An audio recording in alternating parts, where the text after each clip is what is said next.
जय हिंद, जय भारत, वंदे मातरम। दोस्तों, इस वक्त मैं वजीरगंज साइड में जो वजीरगंज से जो हाईवे बाईपास हुआ है उस जगह पे मैं हूँ। और इस जगह पे जब मैं कुछ चंद शब्द और चंद सवालों के बीच में आया हूँ, हमारे बीच बहुत से कुछ जनता भाई हमारे खड़ा हुआ है। और लेकिन इनके साथ साथ मैं ये भी कहना चाहता हूँ कि बिहार में एक नया पार्टी जो आया है, जन स्वराज की पार्टी, उस पार्टी के कुछ कार्यकर्ता भी इस जगह पे हैं। तो चलिए अब हम देखना चाहते हैं कि ये क्या जन स्वराज की पार्टी बिहार में धमाल मचाएगी। इसकी तहत जानकारी मैं कुछ लोगों से लेना चाहता हूं, तो बने रहिए हमारे वीडियो के साथ।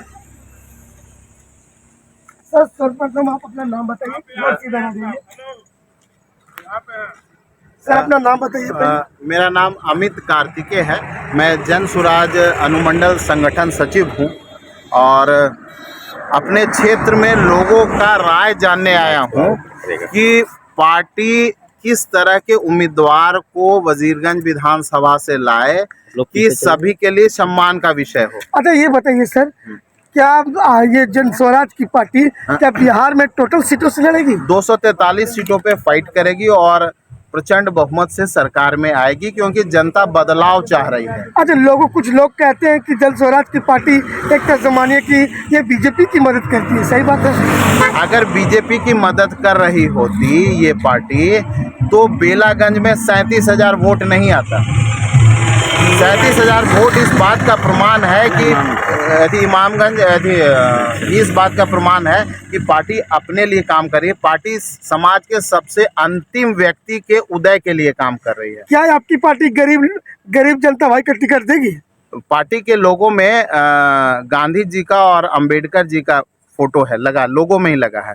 तो ये मानती है कि पार्टी जो सबसे समाज का अंतिम व्यक्ति है, जो अंबेडकर समाज के लोग हैं, जो सबसे अंतिम पैदान पे है, गांधी जी का जो उद्देश्य था कि सबसे अंतिम व्यक्ति का विकास करना, तो पार्टी सबसे अंतिम व्यक्ति का विकास करने का संकल्प लेके आई। नहीं, कई पार्टियां होती है कि सिर्फ पूंजीपति लोगों को ही टिकट दे पाते हैं, गरीब से गरीब लोगों को टिकट नहीं दे पाते।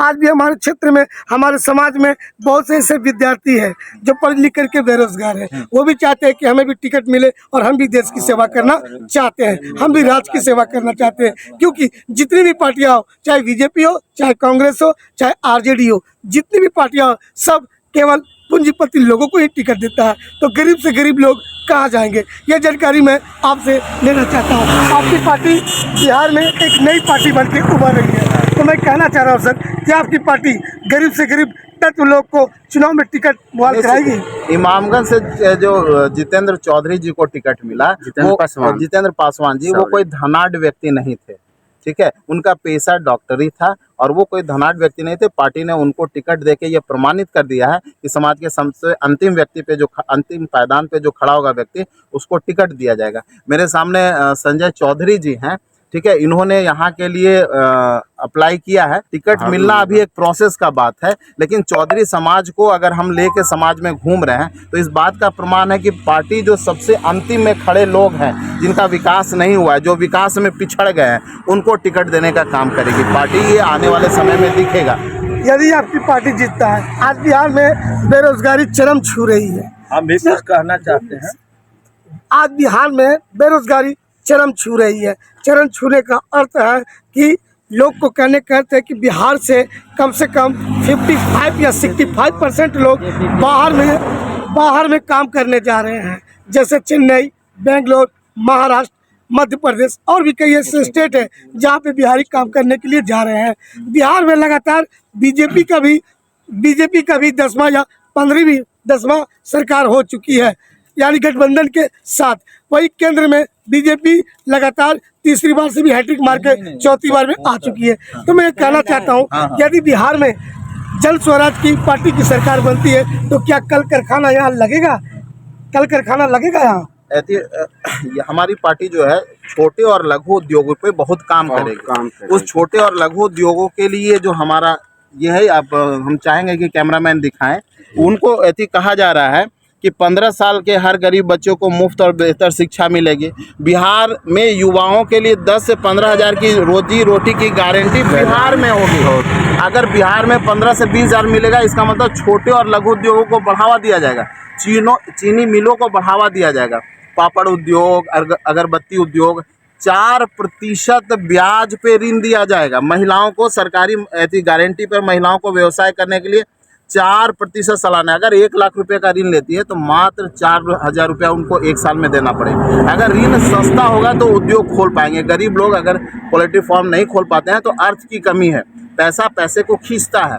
तो इस आधार पे सरकार जब हमारी आएगी, जनसुराज जब आएगी, तो सबसे अधिक बेरोजगारों की मदद की जाएगी, उनको लघु उद्योग में शामिल किया जाएगा और उनको रोजगार दिया जाएगा। दिल्ली, पंजाब, हरियाणा नहीं जाने दिया जाएगा 15 से 20 हज़ार रुपये के लिए।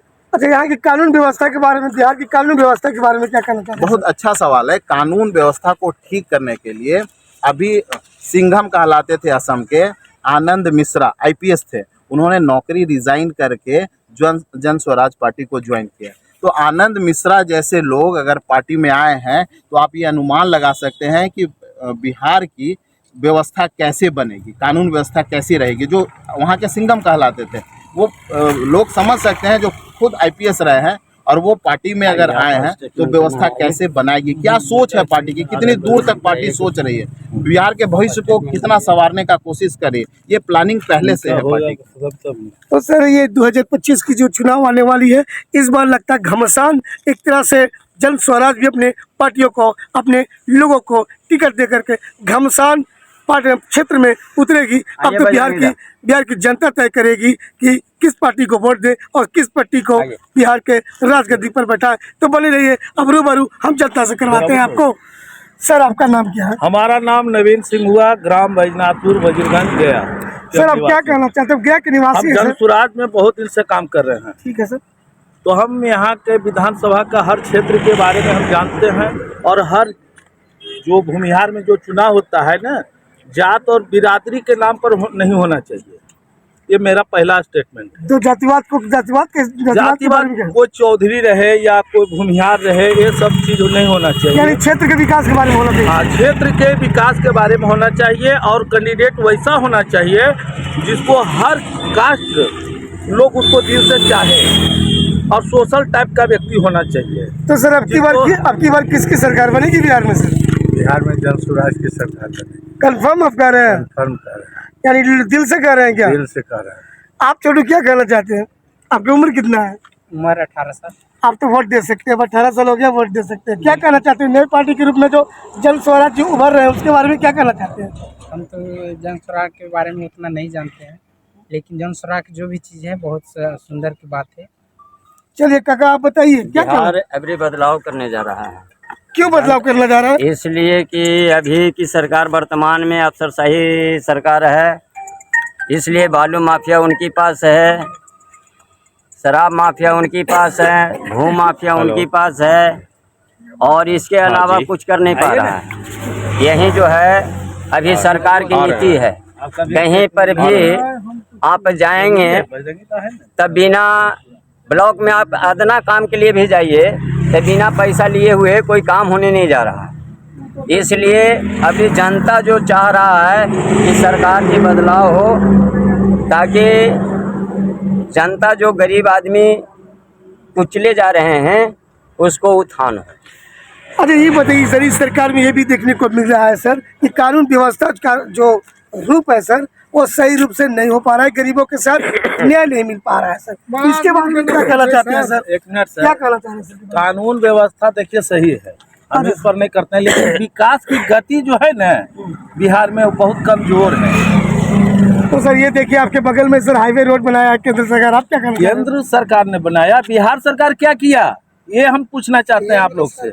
बिहार सरकार कुछ नहीं किया। ये पलटू राम जो है ना इससे बार बार पलटते रहता है और जनता को माने डिप्रेशन में ला देता है। मतलब कभी इधर पलट रहा है, कभी उधर पलट रहा है, तो जनता डिप्रेशन में आ जा रहा है। डिप्रेशन में आ रहा है, यानी पलटी तो कोई और मार रहा है लेकिन डिप्रेशन जनता में जा रहा है। सर इसमें जनता ही अभी पलटना चाह रहा है। देखिए कहीं जनता अभी जनते पलटना चाह रहा है। देखिए इन्होंने सही कहा कि जो पलटू राम है पलट रहे हैं, तो जब वो पलट रहे हैं तो इस बार मौका मिला है कि जनता को बदलाव करने का, जनता को पलटने का। अच्छा एक बात बताइए सर, क्या मीडिया कर्मी को टिकट मिलना चाहिए कि नहीं मिलना चाहिए? निश्चित मिलना चाहिए। मीडिया कर्मी एक प्रबुद्ध लोग है, एक शिक्षित समाज है, तो मीडिया कर्मी को निश्चित टिकट मिलना चाहिए। वो यदि बिहार की जनता है उनका मौलिक अधिकार है चुनाव लड़ना।